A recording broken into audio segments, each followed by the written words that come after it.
Next on the list is Mr. Gabe Speier, somebody that you would be forgiven if you didn't have high hopes for, low hopes for, any hopes for to begin the year. But he ended up being a pretty key cog for the Seattle Mariner bullpen last year. And I think there's some analytical numbers that suggest he has a really good chance for success in the long term as well. But before we get into any of that, let's thank the good people of Simply Seattle for sponsoring the show. Simply Seattle has the very best in Seattle sports gear. Awesome stuff for the Mariners, the Seahawks, the Kraken, the Sounders, Supersonics, Huskies, Cougars, anyone Seattle sports related. You're pretty much going to find it at simplyseattle.com. It's holiday shopping time, folks, and Simply Seattle has an awful lot of great stuff to get whoever the heck you're shopping for. Once you find all those goodies, enter code MOLLYWOP15 at checkout and you will save 15% off your order. That's code MOLLYWHOP15. Automatically takes 15% off your order. It's an awesome deal from awesome folks. Really appreciate it. There is a link in the description, but again, I'll remind you, www.simplyseattle.com. So Gabe Speier, who was selected off waivers just a little bit over a year ago, a year and 3 weeks, right about November 9th. And, he had some success. He had bounced around a lot. Here's an idea of how long Gabe Speier has pitched professionally. Drafted by Boston in the 19th round, and then he was traded with Yoenis Cespedes to the Tigers. And you will be forgiven if you forgot that Yoenis Cespedes played for the Tigers. Then traded to Atlanta, traded from Atlanta, Arizona, traded from Arizona to Kansas City. The Mariners get him off waivers. And he was not somebody who was expected to be pitching as often as he did, but he made 69 appearances for Seattle. Nice. 54 and 2/3 innings, a 64-11 strikeout to walk ratio, and a 3.79 ERA, which isn't elite, but I think he was better than those numbers suggest.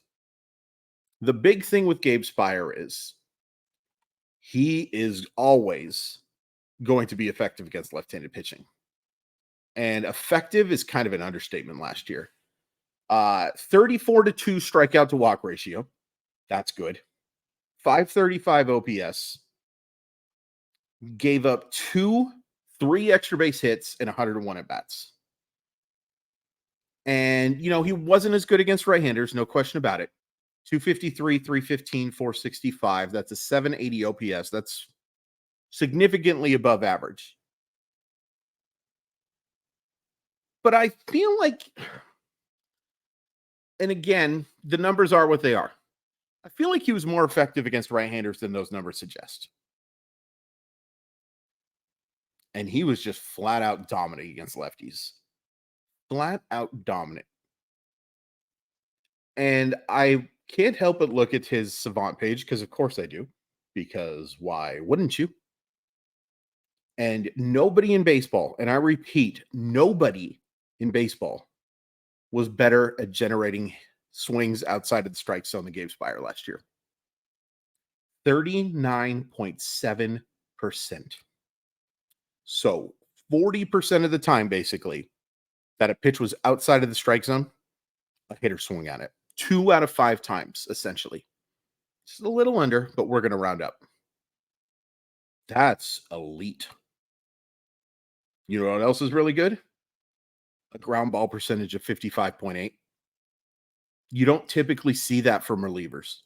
Relievers are so often these guys who are expanding the strike zone, getting you to swing at pitches that are right here, and popping the baseball up, fly balls with 99 mile per hour heat. That's not Gabe Speier. Gabe Speier is getting you to swing at pitches at the knees with run and getting you to make weak contact. Or so you would think. And I want to keep with the positives. Whiff percentage, 30%, 77th percentile, very good. Strikeout percentage of 89th percentile is excellent. Just threw a ton of strikes. 5.1% walk rate is outstanding. Those are really impressive numbers, especially when you consider what Gabe Speier was to the Seattle Mariners coming into the year. Gabe Speier didn't make the opening day team. Gabe Speier got the call, and he didn't come close to giving up that spot. He was awesome. Now, if you're looking for some negatives, I mentioned it not very eloquently, but he did give up hard contact 42% of the time. That is not a good number. 8.7% of the time they were able to barrel the baseball against him. That's not a great number either. And I think we saw that in 2023, that he was mostly good. In fact, mostly is kind of an understatement. The majority of the year he was good. But there were some blow-ups. And I don't think he did always a great job of erasing his own mistakes.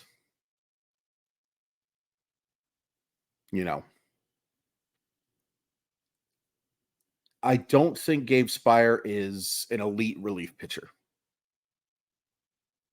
but I think he's pretty darn good.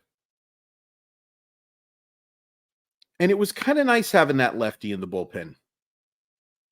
From an aesthetical thing for me, I don't care at the end of the day. If you're right-handed, left-handed, throwing with two hands somehow, throwing with no hands somehow, I'd love to see that, how that would work. I don't care. Get the job done. It doesn't matter. But I won't lie to you. As an old head, kind of. As someone who's old, not kind of old, is old. There's something about the left-handed reliever that kind of warms the cockles of my heart a little bit. You don't get a chance to see him very often anymore, because the day of the loogie is over. Unless there are 3 lefties in a row. It's really hard, and you cannot carry somebody who can't get both hitters outs anymore. You can't. Starters don't go deep enough into games. And yada, yada, yada about what you feel about that. But that's the way it is. So, my question, I guess, is, can Gabe Speier take that next step? Because I know he can get lefties out. I know he's going to be really good against lefties. And I think the stuff is just good enough to be effective against righties. But for as bounced around as Gabe Speier is, he's 28. There's time to take that next step. There is time for Gabe Speier to develop into a high leverage reliever. And the Mariners did give him high leverage chances last year, and for the most part, he was fine. That had a lot to do with injuries, but for the most part, Gabe Speier was an effective guy in the 7th, 8th inning. Not great, but good. But I'm wondering if he can take that next step. Because the metrics here, say what you will about the metrics, say what you will about the results. Results were pretty good. The metrics here, for the most part, are really good. I wonder if he can take that next step. And it would be huge if he could. Because you take a look at that bullpen next year, and we'll get to him when we talk about him. The Mariners are going to be relying on Justin Topa, Matt Brash, and Andre Munoz a lot, just like they did down the stretch last year. And there were certainly moments for all of them that suggested that they're going to be just fine there. But there were some other moments there too, folks. There were some other moments too. I love all 3 of those pitchers. I especially love Brash and Munoz. But you can't just rely on a couple guys. And the fact that the Mariners had so much success from guys that they didn't expect to be part of their bullpen, like Speier, like Saucedo, was pretty big. And they'll probably need to do it again. Bullpens very rarely just come back the next year and are the same unit.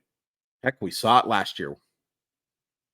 Matt Festa and Diego Castillo were in a very short video for a reason. But I'm going to be really curious to see if Speier can take that next step. At the very least, I know that he's going to be effective against left-handers. But I want to see a little more consistency against the righties. And I think we just might. Gabe Speier, good? Yeah? What are your thoughts? Leave them in the old comment section. How much confidence do you have in Gabe Speier in late inning situations? And let me ask you this too. Do you think that the Seattle Mariners need to add a legitimate bullpen arm?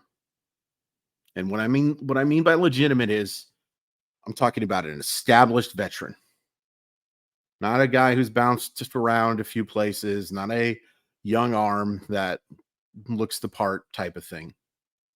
Do you have enough confidence in what the Mariners have done with their bullpen and the arms that are currently in there, including Gabe Speier, of course? Do you have enough confidence in those arms that you're not making that type of addition? I'm kind of in between, but I lean towards I'm pretty confident, knowing that you can make a move later. Yeah. Please hit like, please hit subscribe. Leave your comments. Really appreciate everybody. We'll talk again soon. We've got a starting pitcher who actually appeared in more than 5 games, 10 games, I guess. We did Marco coming up.